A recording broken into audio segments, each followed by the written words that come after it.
I'm a full-time professor here. I also am Italian American, and I happen to agree with the protester in the back. Well, I have to say, as a professor, that you would come. I really appreciate that, because I know students come out a lot, but professors don't always come out to hear opposing points of view, so that's a wonderful thing. It's my duty. But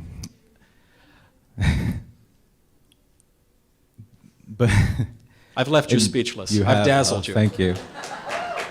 In 1492, before a racist and genocider came to this land, there were people living here.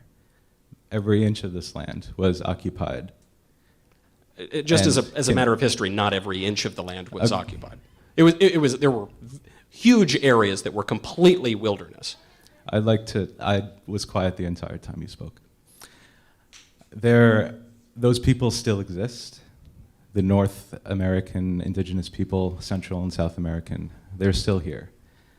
And I would like to know how you can say that they have no ancestral claim to this land, and that as a white person, you can say that they cannot migrate freely and cannot use the land freely that they rightfully own and have for thousands of years. Well, Mike, I'd like you to be more specific. Which people specifically and which land specifically? Because there were lots of different peoples in the northern and southern, in North America and South America at the arrival of Christopher Columbus. So which people do you think have a claim to which land?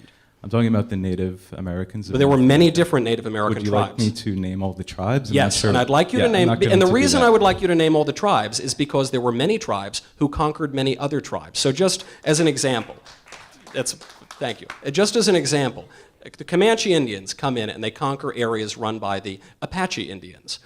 Now the United States comes in and it owns that land. To which tribe should that revert? To which tribe should that land revert? The Comanche, who had it before us, or the Apache, who had it before them? Moreover, for the people who still exist, you're referring to Christopher Columbus in an ahistorical way by calling him some sort of racist or some sort of genocidal maniac. The man never committed any sorts of genocide at all, and he was actually known among the Spanish explorers for his good treatment of the natives. That point is neither here nor there. And I encourage people to read biographies of Christopher Columbus because there's a lot of historical fiction out there. The point on that is that when the Spanish came to this country, and to this continent, they did create a new race known as Latinos. This is a mixture of Spaniards and Native American populations. So if we are going to revert certain land to native populations, why would we not then immediately take that land away from them because they also descend from Spanish explorers?